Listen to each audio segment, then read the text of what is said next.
নবীজি বলে আল্লাহর কোনো বান্দা, আল্লাহর কোনো বান্দি যদি একবার এই সূরাতুল ইখলাসটা তেলাওয়াত করে, এই সূরাতুল ইখলাসটা যদি কেউ একবার পাঠ করে, আমার আল্লাহ তার আমল নামায় এই কোরআনের 10 পারা তেলাওয়াতের সওয়াব তার আমল নামায় আমার আল্লাহ দান করে দিবে। জোরে কোন সুবহানাল্লাহ।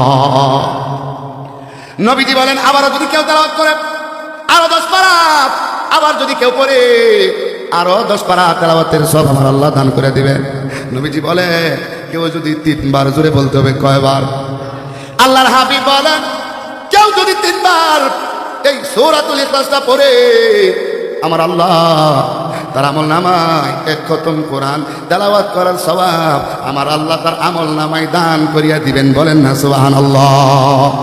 এজন্য বাবাজি আমার, দুনিয়াতে থাকলে টাকার প্রয়োজন, যার যত টাকা আছে তার তত সম্মান। ভিডিওটা ভালো লেগে থাকলে লাইক, কমেন্ট, সাবস্ক্রাইব করে দিবেন।